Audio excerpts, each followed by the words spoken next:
नमस्कार, मी नितेश बाळकृष्णजी कराय, संचालक Phoenix career development academy Wardha, bullet चालू घडामोडी या पुस्तकाचे लेखक. आपल्या सर्वांचे स्वागत करतो फिनिक्स अकॅडमी वर्धा या आपल्या यूट्यूब चॅनलवर. बे पोट्यो किती खाताबे औकातल्यासारखे या ना, कच डोंबड्यो या, रप या. इतिहास पाहून आज इतिहास भूगोल नाही. तर आज आपण पाहणार आहे इतिहासामध्ये जे भारतात गव्हर्नर जनरल आले होते, मग त्याचे व्हाईसराय लय सत्यानाश झाला, ते सारं पाऊस आपण.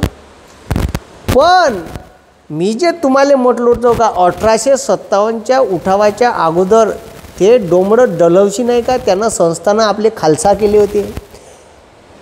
होत नसन तर संस्थानं खाली करून द्या म्हणे डुकरं. तर त्याच्यानं भारतीय राज्याच्या मनात सालं वाटलं, जे राज्य आहे ते बी चाललं आता आपलं. आतापर्यंत तर आपण यायच्याच मनानं ऐकलं, आपल्याला पुरं भिकारचोट करून टाकलं यायनं. आणि आता म्हणते का संस्थानं खालसा करा, ठीक आहे. दत्तक वारसा नामंजूर, दत्तक लेकरू नाही चालत म्हणे, ठीक आहे. प्रशासनाची अकार्यक्षमता आणि तैनाती फौजची वसुली. तो लय वसुलीचे पैसे झाले होते. दत्तक वारसा 10 का 12 संस्थानं तर दत्तक वारसा नामंजूर या तत्वाखाली खाली केले. पण आपण आता हे जे व्हाईसराय म्हणजे भारतात इंग्रज आले, हे बदमाश तर होतेच, बंदा भारत लुटून नेला चोट्ट्यानं. पण हे भारतात आल्यावर यानं काही चांगल्या गोष्टी बी आणल्या. याच्यात यानं पोस्ट आणलं. आता यानं पोस्ट आणलं. भाऊ आमच्या इथं बाबाजी होते, महात्मा गांधीजी बाबाजी. इथं यायले टेलिफोन दिला व्हाईसरायनं का बाबाजीसोबत कवाय काम पडते बा आम्हाला. तर अजी कायले उपोषण करतायची तुम्ही, येऊन जाऊन उपोषणच करता. तर फोनवर बोलणं झालं पाहिजे कचकन. फोन दिला सेवाग्रामले, पोस्टाची सेवा दिली. आता सुभाष बाबू महात्मा गांधीजीले पत्र पाठवे, तर कधी इंग्रजानं खोलून नाही पाहिलं. अरे वाचले फोडबरं, ठीक आहे. सुभाष बाबूचं पत्र होय, महात्मा गांधीजी लिहिलं. फोड ना बे, का लिहिलं वाचू तर आपण, पहिलेच याची प्लॅनिंग माहीत पडल. तर आज बी पत्र कोणाचं कोणाला वाचता येत नाही पोस्टाच्या कायद्यानुसार. ते आजही प्रथा चालू आहे. त्यानं पोस्ट आणली. रेल्वे त्यानं त्याच्या फायद्यासाठी आणली का, पेशावरचा कापूस, लाहोरचा कापूस, पंजाबमधला, महाराष्ट्रातला कापूस ह्या बंदरावर पोचायचा मुंबई कोलकात्याले, आणि तिथून मँचेस्टरले पाठवायचा. अबे इथं काही त्यानं ट्रेन आणली तर तुम्हाला काही पॅसेंजरनं येरझारा मारायला नव्हती आणली डोंबडे. हे आता आपल्यासाठी झालं पॅसेंजर. तर हे इंग्रज आहे ना, भारतातल्या लोकायले कसं टॅकल केलं. पण काही गोष्टी चांगल्या आणल्या. PWD विभाग आणला डलहौसीनं, PWD पब्लिक वर्क डिपार्टमेंट.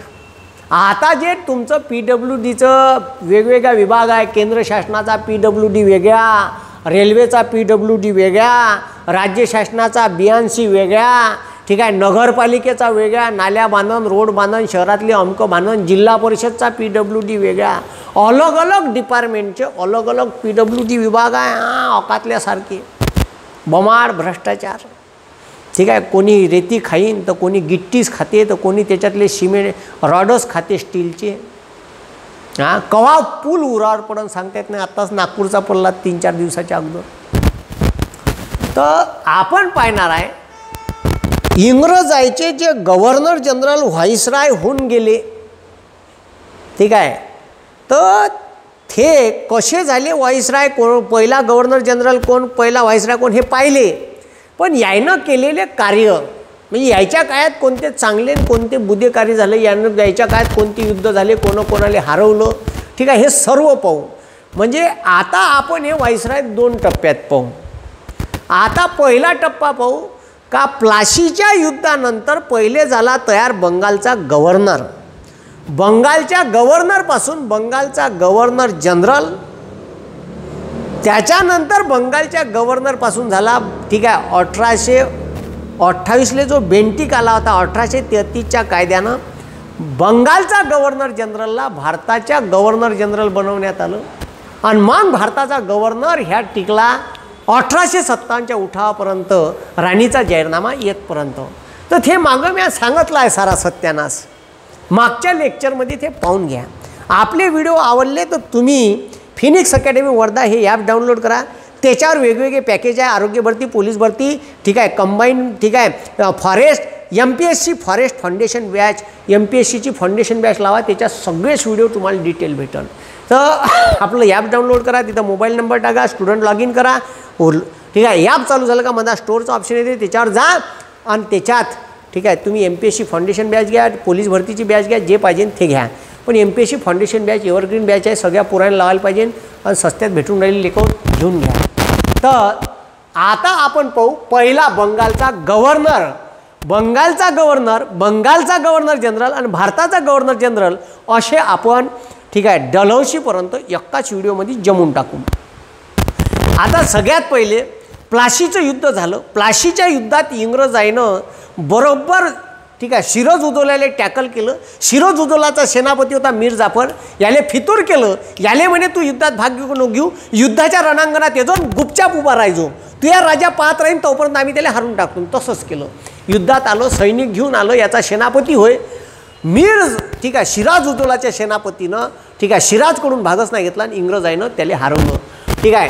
तर पहिला आपण गव्हर्नर पाहून राहिलो रॉबर्ट क्लाइव्ह व त्याची दुहेरी शासन व्यवस्था.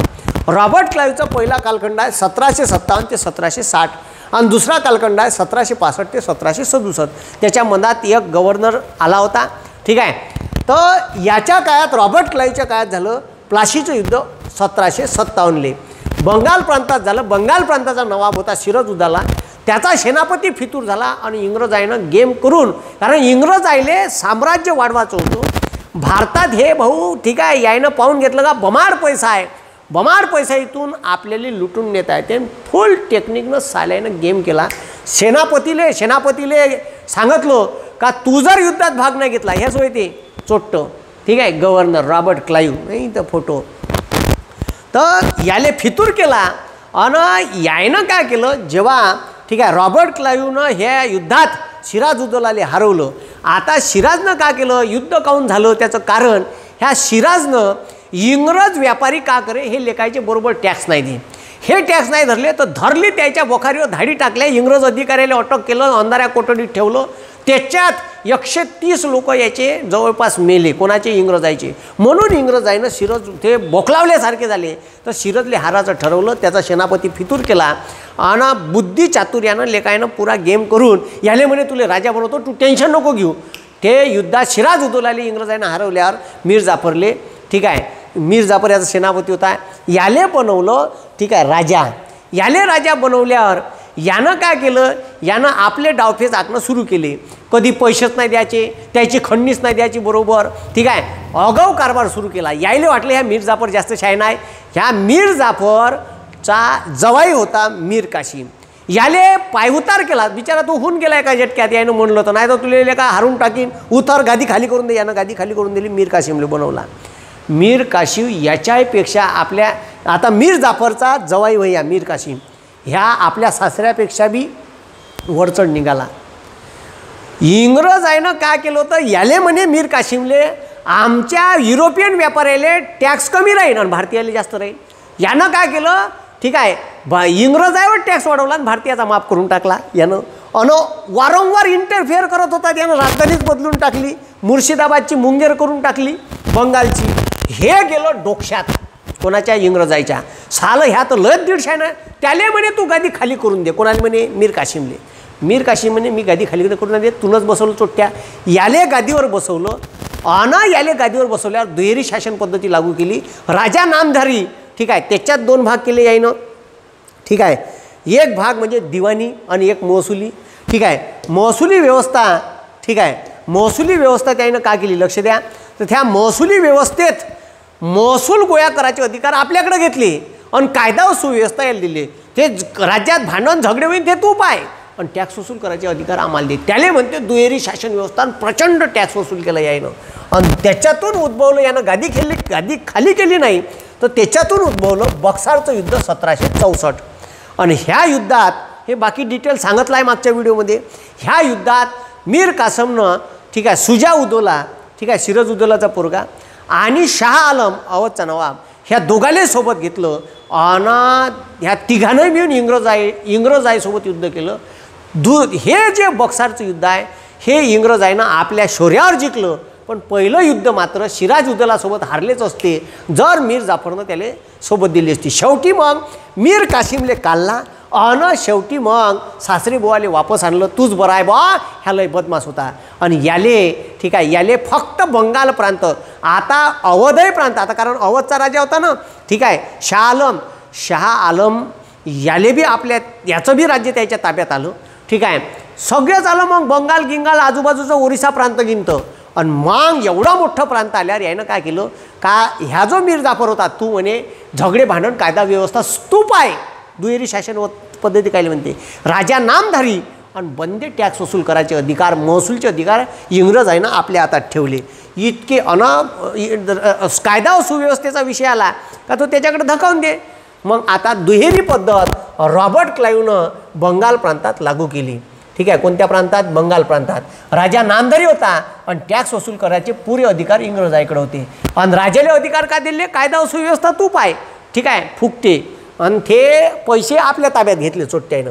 मग त्याच्यानंतर हे पहा 1767 ते 69पर्यंत ठीक आहे, व्हेरलस्टर नावाचा गव्हर्नर आला आणि कार्टियर नावाचा, हे आपल्या काही कामाचे नाही, आपल्याला परीक्षेत विचारत नाही. आपल्याला रॉबर्ट क्लाईव्हची दुहेरी पद्धत विचारते. दुहेरी शासन पद्धती ठीक आहे कोणी लागू केली होती, कोण्या प्रांतात, बंगाल, कोणी लागू केली होती तर रॉबर्ट क्लाईव्हनं जो ठीक आहे सेनापती होता सिराज उद्दौलाचा मीर जाफर, याले म्हणे तू तुझ्या राज्याचं ठीक आहे कायदा सुव्यवस्था तू पाय, फक्त टॅक्सचे अधिकार मले दे. हे जे भोपाले यानं चालू केले आहे, इंग्रज बरोबर गेम प्लॅनिंग करून यानं बरोबर इथं भारतात राज्य केलं भाऊ. मग आता त्याच्यानंतर आला वॉरन हेस्टिंग. हे वॉरन हेस्टिंगनं दुहेरी व्यवस्थेत प्रचंड भ्रष्टाचार झाला होता.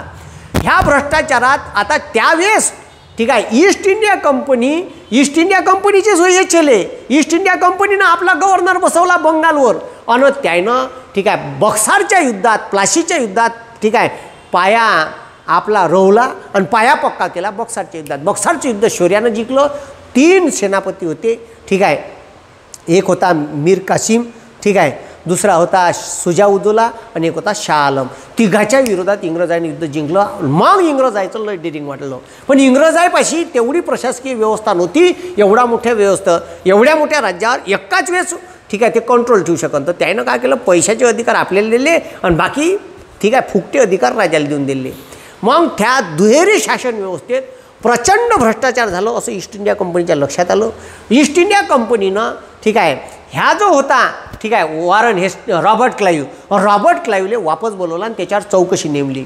तुम्हाला सांगतो दुहेरी पद्धतीत भ्रष्टाचार झाला तर ठीक आहे याच्यावर भ्रष्टाचाराचे आरोप लागलेत. यानं फाशी घेऊन आत्महत्या केली. रॉबर्ट क्लाईव्हनं. मग वॉरन हेस्टिंग आला 1772 ते 1785. या वॉरन हेस्टिंगनं दुहेरी शासन व्यवस्था बंद केली कारण याच्यात प्रचंड भ्रष्टाचार आणि अमाप लूट केली बंगालच्या लोकांची. हे पाय हवं तो वॉरन हेस्टिंग बापूसाहेब.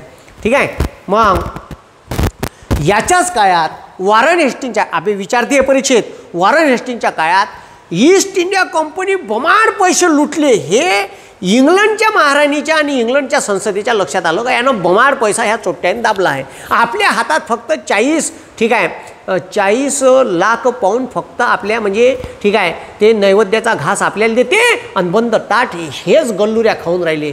हे इंग्लंडच्या संसदेत आलं. इंग्लंडच्या संसदेनं ईस्ट इंडिया कंपनीवर रेग्युलेशन ठेवासाठी रेग्युलेटिंग ॲक्ट, पहिला ॲक्ट आहे इंग्रजांनं ईस्ट इंडिया कंपनी जे भारतात व्यापार करायसाठी आली हे तर इथं राज्यही करून राहिली आणि इथून पैसा बी नेऊन राहिली, बमाड पैसा नेऊन राहिली. हे लक्षात आल्यावर ठीक आहे इंग्रजांनं आपल्या संसदेत रेग्युलेटिंग ॲक्ट 1773 पारित केला.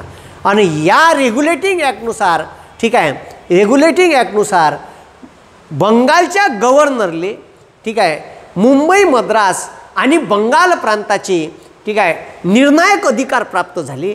आणि मग त्याले लक्ष द्या, मग त्याले म्हणण्यात येऊ लागलं बंगालचा गव्हर्नर जनरल. आणि त्याच्यात ठीक आहे ओरिसा प्रांत आलं, अवध प्रांत आलं, तिथपर्यंत सत्ता चालली गेली दिल्लीच्या जवळपास. ठीक आहे, मग आता तुम्ही विचार करा रेग्युलेटिंग ॲक्ट 1773नुसार मुंबई, मद्रास आणि बंगाल एवढ्या प्रांतावर ठीक आहे बंगालच्या गव्हर्नरची सत्ता प्राप्त झाल्यावर त्याला बंगालचा गव्हर्नरच्या जागी मग त्याला निर्णायक अधिकार देऊन बंगालचा गव्हर्नर जनरल म्हणण्यात आलं. म्हणून वॉरन हेस्टिंग हा बंगालचा शेवटचा गव्हर्नर आणि पहिला गव्हर्नर जनरल, बंगालचा पहिला गव्हर्नर जनरल आणि बंगालचा शेवटचा गव्हर्नर. ठीक आहे. पहिला गव्हर्नर कोण, तर रॉबर्ट क्लाईव्ह, ज्यानं दुहेरी पद्धत लागू केली. सालसाबाईचा तह केला. मराठ्यासोबत युद्ध झालं, इंग्रज मराठा 1782चं युद्ध.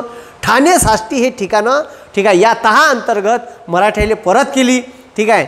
हे सालसाबाईचा तह आपल्याला विचार ठीक आहे. सालाबाईचा तह 1782. मग त्याच्यानंतर दुसरे व तिसरे म्हैसूर युद्ध झाले याच्या काळात. ठीक आहे. मग याच्या काळातले युद्ध पहा. पहिलं म्हैसूर युद्ध 1767 इंग्रज वर्सेस हैदर अली, हे स्पेशल युद्धावर एक लेक्चर घेतलं आहे, पाहून घ्या. दुसरं म्हैसूर युद्ध झालं 1780 इंग्रज विरुद्ध हैदर अली.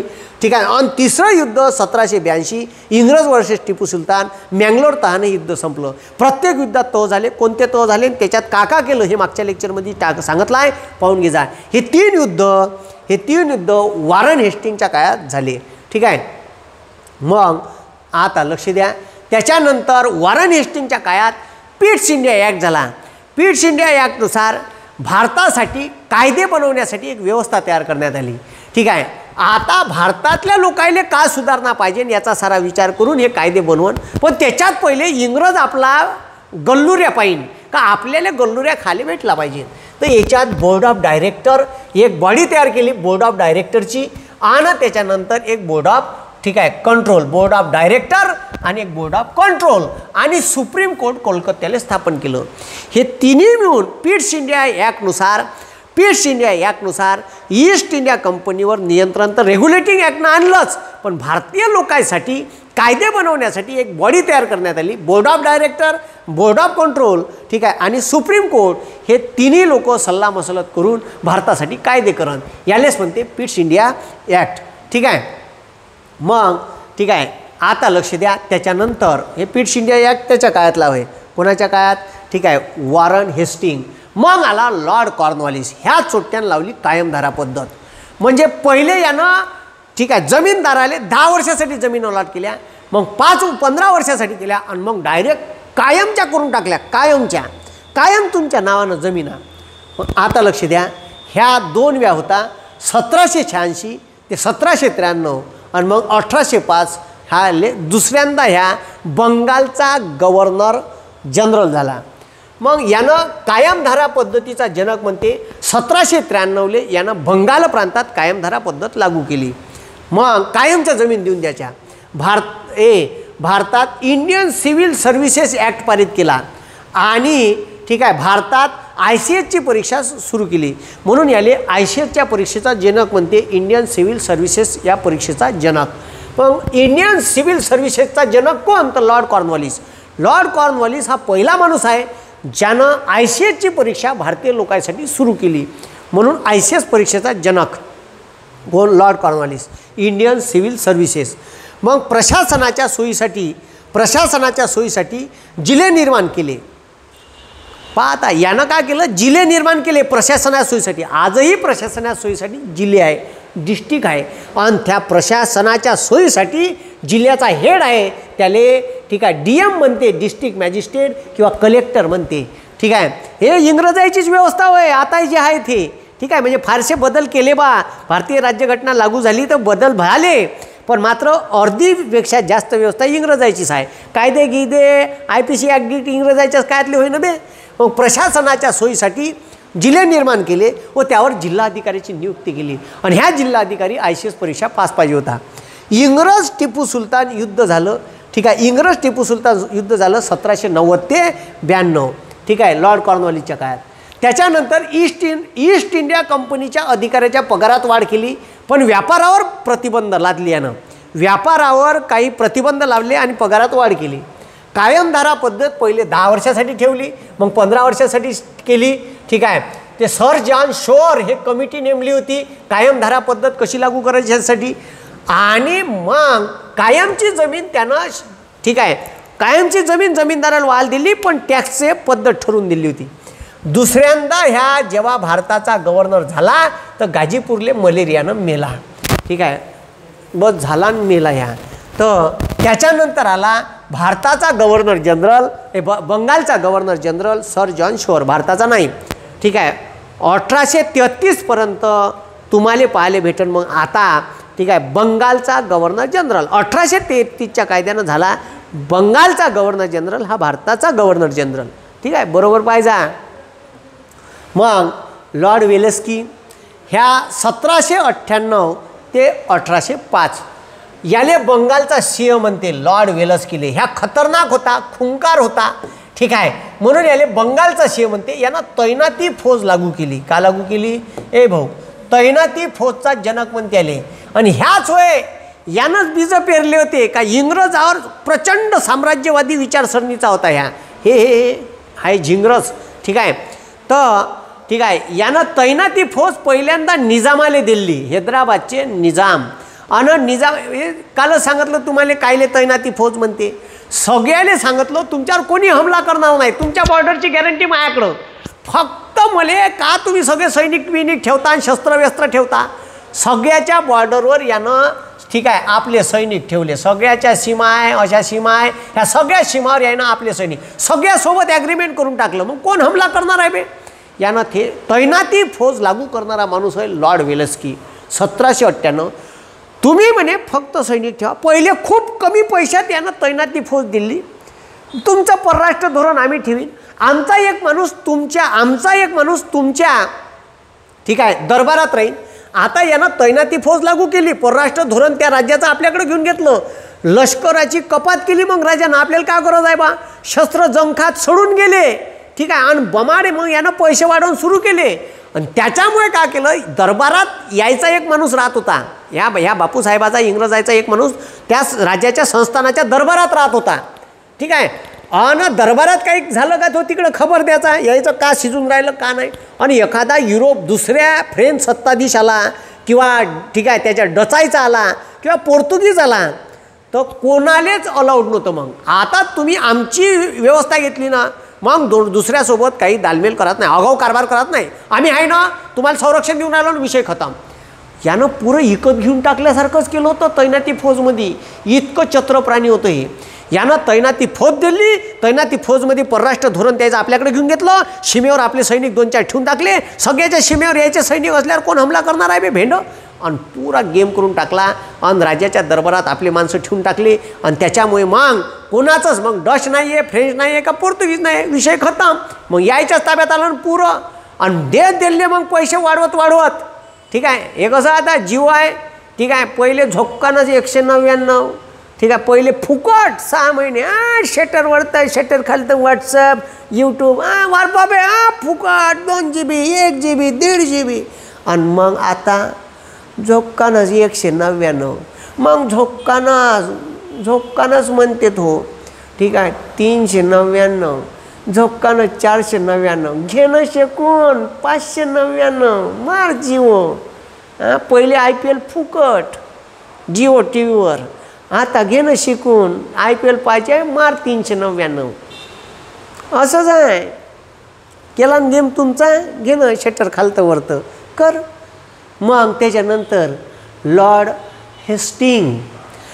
हेस्टिंगचा कालखंड 1800. जे महत्त्वाचे आहे ते घेऊन राहिलो आपण, जे परीक्षेत विचारते, ठीक आहे. लॉर्ड हेस्टिंग आलं.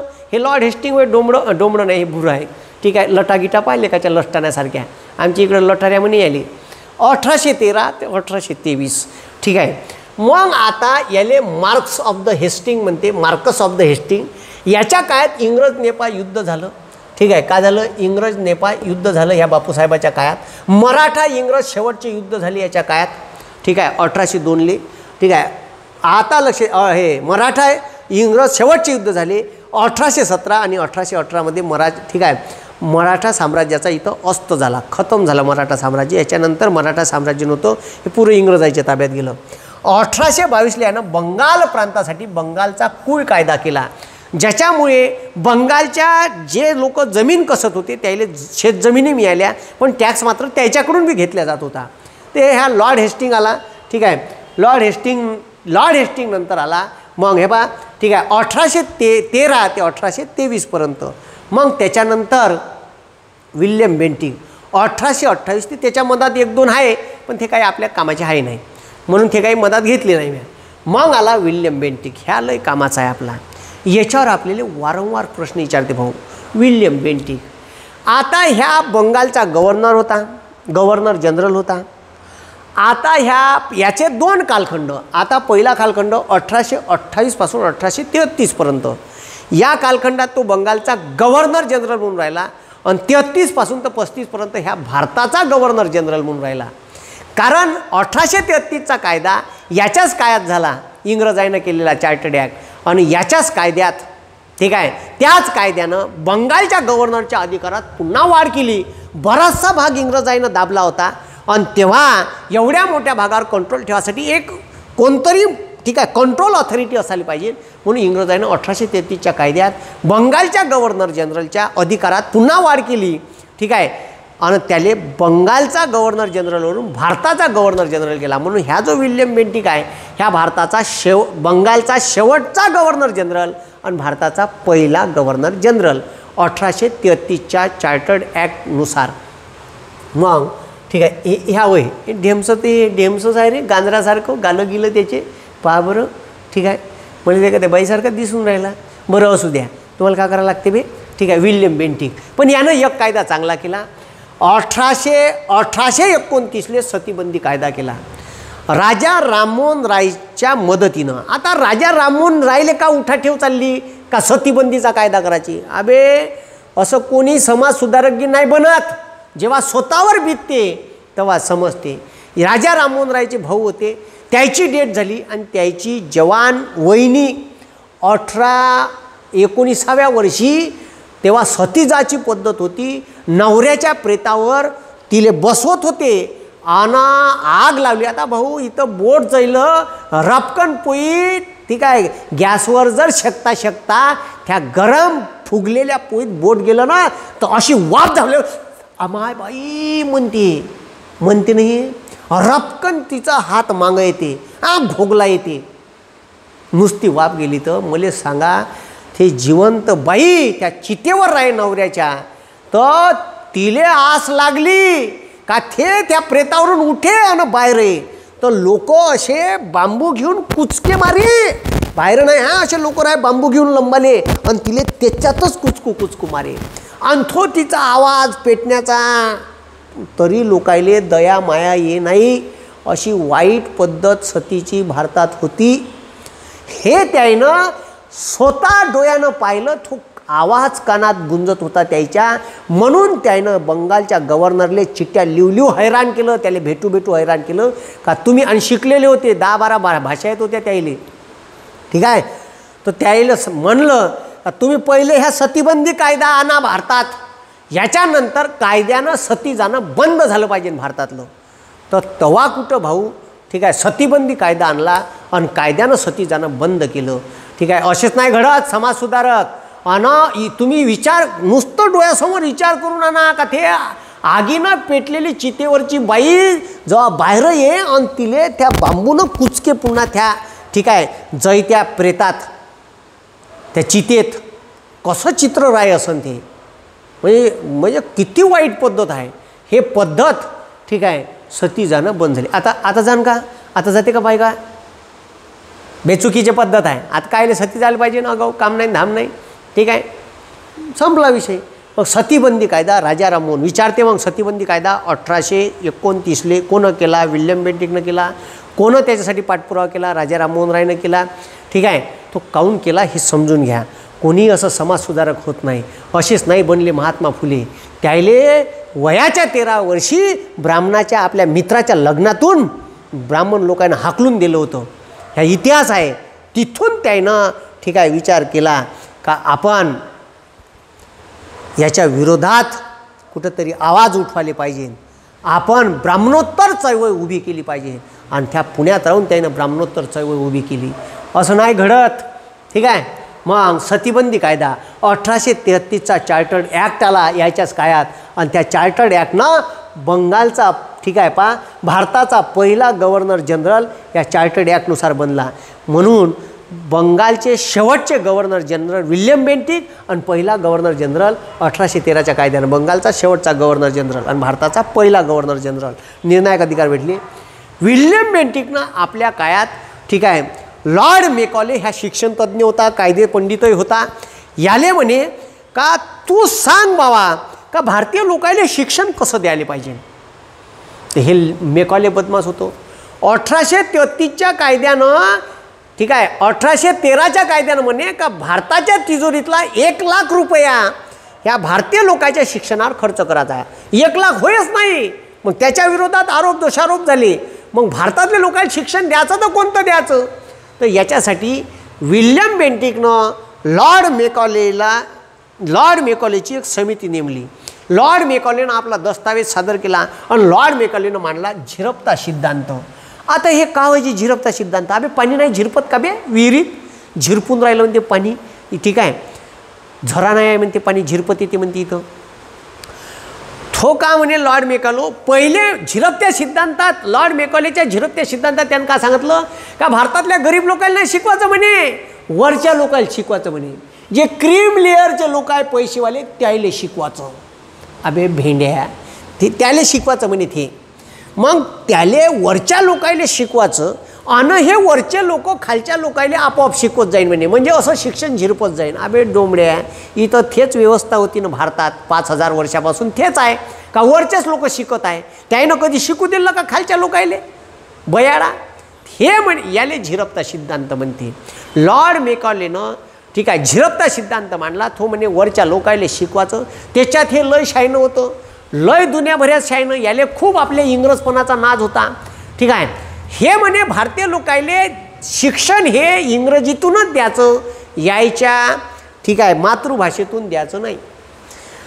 शिक्षण हे विज्ञाननिष्ठच द्यायचं. याचं धार्मिक शिक्षण, यायचं तांत्रिक शिक्षण किंवा यायचं आध्यात्मिक शिक्षण द्यायचं नाही, विज्ञाननिष्ठच द्यायचं. त्याच्यामुळे आपले जे परंपरागत विषय होते ते नाही शिकवायचे म्हणे. फक्त विज्ञाननिष्ठ शिक्षण शिकवायचं, गणित विज्ञान अमकं ढमकं. इंग्रजी भाषेतूनच शिकवायचं, मातृभाषेवर बॅन आणला आहे ना. हे असं शाईन होतं. यानं मांडला तो झिरपता सिद्धांत. वरच्या लोकांना शिकवा, ती झिरपत शिक्षण खालच्या थरात जाईल. का भेंड जाणार आहे. आता बी नाही शिकू देत अशी व्यवस्था आहे. आता तर बरंचसं जाग्यावर आलं राज्यघटनेमुळे.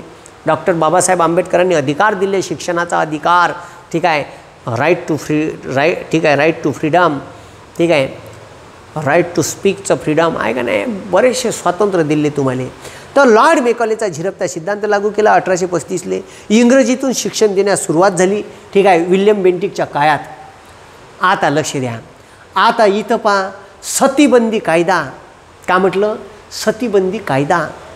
आता हे जे लक्ष द्या, हे जे कायदे आहे सतीबंदी कायदा 1829. आता ठीक आहे, हे कायदे वेगवेगळे तयार झाले. म्हणजे कोण्या काळात, ठीक आहे, कोणता कायदा झाला, त्याला कोण मदत केली, याच्यावर आपल्याला जोड्या लावा प्रश्न येते, नाही ते 1,00,000% प्रश्न येते. तर हे आपण इथून समोरचे व्हाईसराय नेक्स्ट लेक्चरमध्ये पाहू. ठीक आहे, आजच्या दिवशी इथंच थांबतो. व्हिडिओ आवडलेत लाईक करा, शेअर करत जा आणि सबस्क्राईब करा आपल्या फिनिक्स अकॅडमी वर्धा या चॅनलले. आणि ऑनलाईन कोर्स करायचा आहे तर फिनिक्स अकॅडमी वर्धा हे ॲप्स प्ले स्टोअरवरून डाउनलोड करा. धन्यवाद. जय हिंद, जय महाराष्ट्र.